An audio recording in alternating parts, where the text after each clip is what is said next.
Mis queridas hermanas, mis queridos hermanos, muy buenos días. En el día de hoy continuamos la lectura del segundo libro de Samuel y nos detenemos en los capítulos 11 y 12. Yo he escogido para que leamos juntos en el día de hoy, en el capítulo 12, la primera parte del versículo 7, que dice: Entonces dijo Natán a David: Tú eres ese hombre. Estas palabras que le dirige el profeta al rey David encierran toda una mentira, todo un engaño, toda una cosa oculta, todo un pecado tremendo del rey David. Conocemos bien la historia, pero también conocemos la relación que David tenía con Dios y la vida que vivió el rey David.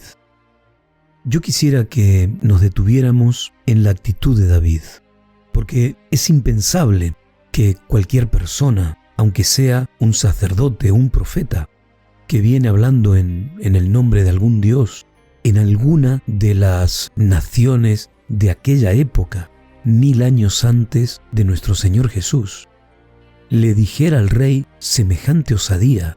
Esa persona no solamente no iba a ser aceptado, sino que también su vida iba a correr peligro.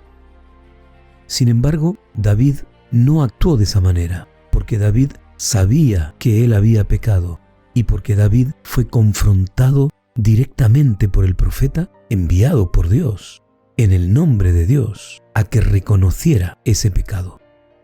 Y nosotros vemos cómo David lo reconoce. En el versículo 13 dice: Dijo David a Natán: Pequé contra Dios. La lucha espiritual de David es conocida, pero la lucha espiritual tuya y mía, nosotros también la conocemos. Conocemos nuestros pecados y sabemos que cuando alguien nos habla de esa situación, nosotros delante de Dios no tenemos ninguna excusa, porque la cuestión del pecado no es solamente una cuestión de confrontación entre las personas, sino fundamentalmente es una cuestión de confrontación de la criatura con su Dios. David siempre quiere vivir de acuerdo a la voluntad de Dios, pero David lucha contra una naturaleza humana, igual que tú y yo luchamos contra nuestra naturaleza.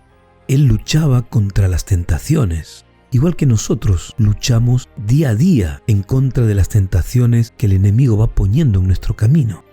Pero la diferencia de David, considerándolo con cualquier persona, estaba en que David era un hombre consagrado a Dios. Y cuando él pecaba, lo reconocía y se arrepentía. Por eso es posible escuchar aquellas palabras tan conocidas, que David era amigo de Dios, porque Dios consideraba de una manera especial a aquel hombre, consideraba sus luchas y le daba éxito contra su pecado. La humildad estaba presente en la vida de David.